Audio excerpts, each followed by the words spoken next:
Chapter 84. Pitchpoling. To make them run easily and swiftly, the axles of carriages are anointed, and for much the same purpose, some whalers perform an analogous operation upon their boat. They grease the bottom. Nor is it to be doubted that as such a procedure can do no harm, it may possibly be of no contemptible advantage, considering that oil and water are hostile. That oil is a sliding thing, and that the object in view is to make the boat slide bravely. Queequeg believed strongly in anointing his boat, and one morning, not long after the German ship Jungfrau disappeared, took more than customary pains in that occupation, crawling under its bottom, where it hung over the side, and rubbing in the unctuousness as though diligently seeking to ensure a crop of hair from the craft's bold keel. He seemed to be working in obedience to some particular presentiment, nor did it remain unwarranted by the event. Towards noon whales were raised, but so soon as the ship sailed down to them, they turned and fled with swift precipitancy, a disordered flight as of Cleopatra's barges from Actium. Nevertheless the boats pursued, and Stubbs was foremost. By great exertion, Tashtego at last succeeded in planting one iron, but the stricken whale, without at all sounding, still continued his horizontal flight with added fleetness.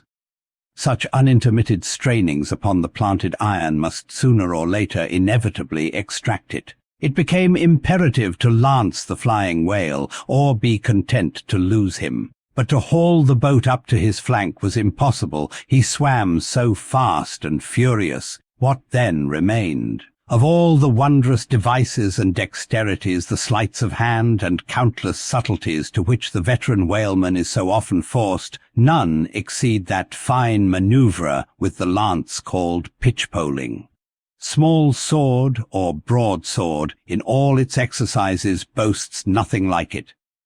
It is only indispensable with an inveterate running whale. Its grand fact and feature is the wonderful distance to which the long lance is accurately darted from a violently rocking, jerking boat under extreme headway. Steel and wood included, the entire spear is some 10 or 12 feet in length. The staff is much slighter than that of the harpoon, and also of a lighter material, pine.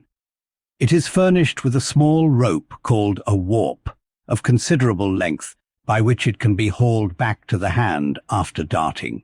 But before going further, it is important to mention here that though the harpoon may be pitch-poled in the same way with the lance, yet it is seldom done, and when done, is still less frequently successful, on account of the greater weight and inferior length of the harpoon as compared with the lance, which in effect become serious drawbacks.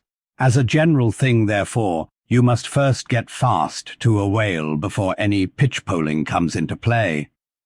Look now at Stubb, a man who from his humorous, deliberate coolness and equanimity in the direst emergencies was specially qualified to excel in pitchpoling.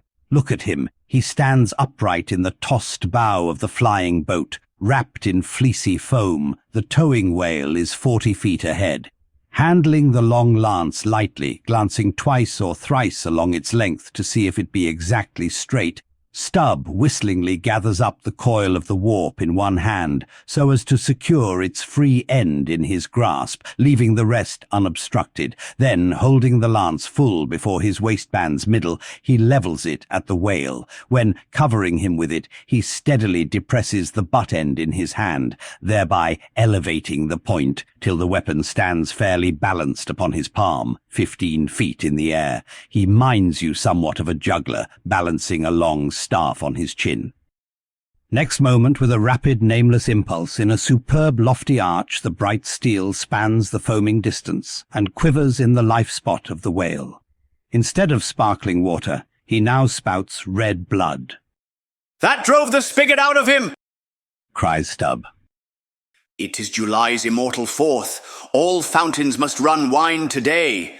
Would now it were old Orleans whiskey, or old Ohio, or unspeakable old Monongahela, Then, Tashtego, lad, I'd have ye hold a cannikin to the jet, and we'd drink round it. Yea, verily, hearts alive, we'd brew choice punch in the spread of his spout-hole there, and from that live punch-bowl quaff the living stuff.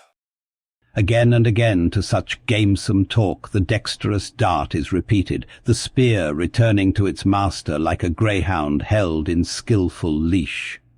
The agonized whale goes into his flurry, the tow-line is slackened, and the pitch-poler, dropping astern, folds his hands and mutely watches the monster die.